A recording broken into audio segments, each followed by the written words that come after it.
The conversation started with a spreadsheet. My dad liked spreadsheets. He trusted columns more than feelings. Numbers didn't argue back. We were at the kitchen table, the same one I'd done homework at for years, and he rotated his laptop toward me like he was presenting quarterly earnings. "I've adjusted the household contributions," he said. "Adjusted, not increased. Adjusted." I scanned the rows. Utilities, groceries, mortgage contribution, maintenance. My share had jumped by half. My brother's numbers hadn't moved. "It's only fair you pay more than your brothers," he added. Before I could ask, "You make more." The statement hung there, framed as logic instead of preference. I looked at my brothers. One was scrolling on his phone. The other stared at the wall like he'd been told to study a crack in the paint. Neither objected, neither thanked me. I had always been the dependable one. First steady job, first credit card paid off, first one to understand how interest worked. Dependable quietly becomes responsible. Responsible slowly becomes obligated. "Why am I covering the difference?" I asked. "You're not covering," Dad replied, voice steady. "You're contributing according to ability. That's how families work." I almost believed him. That was the uncomfortable part. There's a guilt that attaches itself to competence. If you can handle more, shouldn't you? But the numbers told a different story. With the increase, I'd be paying nearly as much as renting a small place on my own. That thought didn't feel rebellious. It felt clarifying. I didn't argue further that night. I nodded, closed the laptop gently, and went to my room. I opened my own spreadsheet. Rent averages, security deposits, moving costs, utilities, internet, groceries. The math was simple. Staying meant subsidizing my brother's adulthood. Leaving meant funding my own. The harder calculation wasn't financial, it was psychological. Leaving meant stepping outside the structure I'd been told was normal. 2 weeks later, I signed a lease on a one-bedroom apartment 20 minutes away. Nothing fancy. Thin walls, a narrow balcony that overlooked a parking lot. I packed quietly. On moving day, Dad stood in the hallway with his arms crossed. "You're overreacting," he said. "This isn't about money, it's about family balance." I loaded the last box into my car. "I'll pass," I said.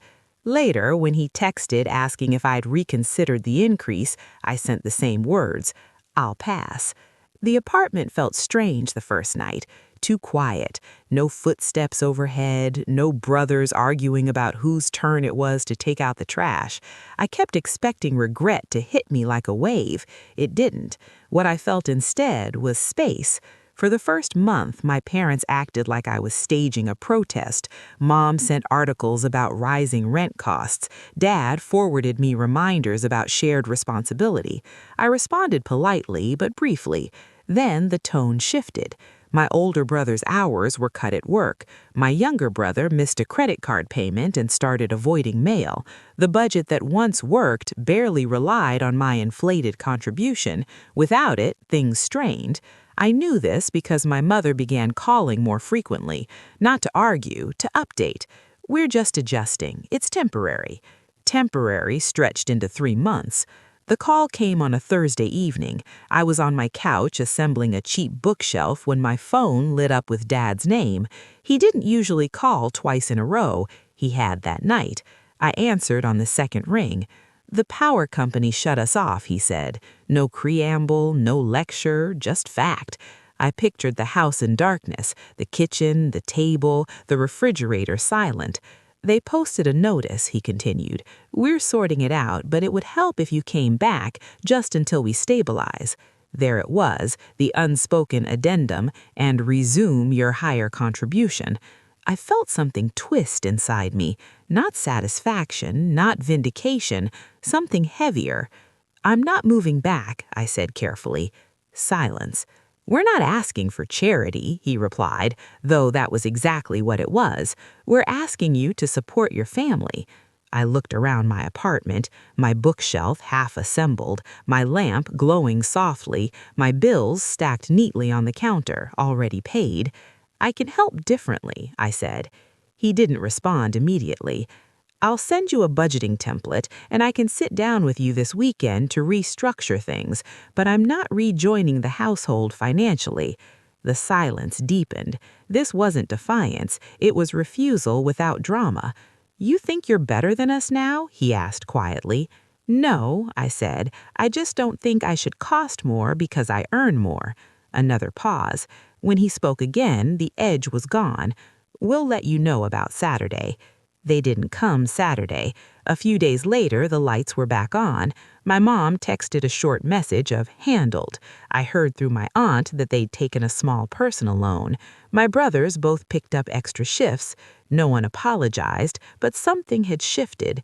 When I visited weeks later, during daylight, on my terms, the kitchen table felt smaller, the dynamic felt different. My father didn't open a spreadsheet. My brothers didn't look away when I entered. They were polite, slightly cautious. The house was lit, but not brightly. Bills were stacked neatly near the fridge. I stayed an hour. When I left, my dad walked me to the door. "You're serious about staying out there?" he asked. "Yes." He nodded once. Not agreement, recognition. Driving back to my apartment, I expected to feel victorious. I didn't. Independence isn't loud, it's quiet and occasionally lonely. It doesn't come with applause. But that night, when I flipped my own light switch and the room illuminated without negotiation, I understood something simple. Fairness isn't always collective. Sometimes it's personal. And sometimes the most responsible thing you can do for your family is refuse to carry it.